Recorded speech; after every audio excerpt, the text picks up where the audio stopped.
തൃശൂരിൽ ബഹുനില കെട്ടിടത്തിന് തീപിടിച്ചു. ഫയർഫോഴ്സിന്റെ നേതൃത്വത്തിൽ തീയണയ്ക്കാനുള്ള ശ്രമങ്ങൾ തുടരുകയാണ്.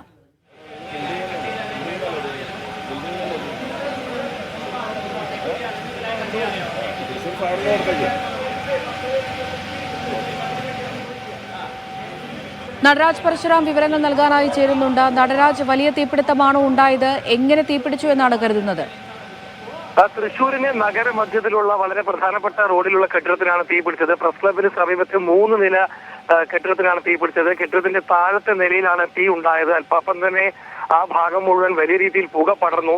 അല്പസമയം മുമ്പാണ് ഫയർഫോഴ്സ് യൂണിറ്റുകൾ സ്ഥലത്തെത്തിയത്. കെട്ടിടത്തിന് തീ അണയ്ക്കാനുള്ള ശ്രമം ഇപ്പോഴും തുടരുകയാണ്. താഴെ ഗ്യാസ് കൊണ്ട് പ്രവർത്തിപ്പിക്കുന്ന ഒരു ജനറേറ്റർ ഉണ്ടായിരുന്നത് തുടക്കത്തിൽ ആശങ്ക പടർത്തിയെങ്കിലും അഗ്നിശമന സേന ഉടൻ തന്നെ അത് ആ സ്ഥലത്ത് നിന്നും മാറ്റുകയുണ്ടായി. ഇപ്പോൾ തീ അണയ്ക്കാനുള്ള ശ്രമം തുടരുകയാണ്. ഷോർട്ട് സർക്യൂട്ടാണ് പ്രാഥമികമായും ഇതിന് കാരണമെന്നാണ് ഇപ്പോൾ വിലയിരുത്തിയിട്ടുള്ളത്. പ്രദേശമാകെ പുക പടർന്ന നിലയിലാണുള്ളത്. അതുകൊണ്ട് തന്നെ ബാക്കി കാര്യങ്ങളിലേക്ക് അഗ്നിശമന സേന കടക്കുന്നത് പുക പോയതിനു ശേഷം മാത്രമേ സാധിക്കൂ. ഇതിനായി പ്രത്യേക എക്സ്പോസ്റ്റർ ഉപയോഗിച്ചുകൊണ്ട് പുക പുറത്തേക്ക് തള്ളുകയാണ് ഇപ്പോൾ ചെയ്യുന്നത്. അതിനുശേഷമായിരിക്കും രക്ഷാപ്രവർത്തനവും തീ അണയ്ക്കുന്ന പ്രവർത്തനവും തന്നെ സുഗമമായി നടക്കുക. എന്തായാലും അല്പസമയവും അഗ്നിശമന സേനയുമായി ബന്ധപ്പെട്ടപ്പോൾ തീ നിയന്ത്രണ വിധേയമാണ് എന്നാണ് അഗ്നിശമന സേനയിൽ നിന്നും അറിയാൻ കഴിഞ്ഞത്. നമുക്കറിയാവുന്ന പോലെ നഗരമധ്യത്തിലാണ് തീ പിടിച്ചിട്ടുള്ളത്. അതുകൊണ്ട് തന്നെ വളരെ പെട്ടെന്ന് തീ അണയ്ക്കാനുള്ള ഒരു ശ്രമമാണ് അഗ്നിശമന സേന നടത്തുന്നത്. അമൃത, വലിയ നാശനഷ്ടമാണോ നടരാജ് ഉണ്ടായിരിക്കുന്നത്?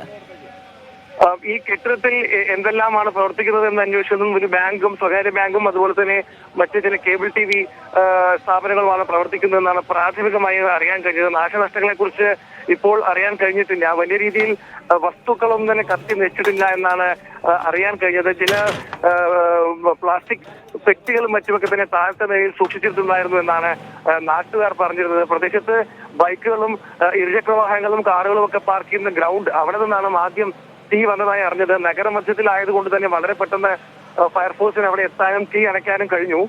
പൂർണ്ണമായും ഇപ്പോഴും തീ അണച്ചായി പറയുന്നില്ലെങ്കിലും ചില ഭാഗങ്ങളിൽ തീ അണച്ചുവെന്ന് അഗ്നിശമന സേന അറിയിക്കുന്നുണ്ട്. എന്തായാലും സിറ്റുവേഷൻ നിയന്ത്രണ വിധേയമാണ് എന്നാണ് അല്പസമയം മുമ്പ് ഫയർഫോഴ്സ് നമ്മളെ അറിയിച്ചത്.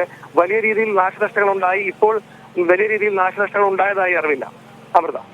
ശരി, നടരാജ് പരശുറാമാണ് വിവരങ്ങൾ നൽകിയത്.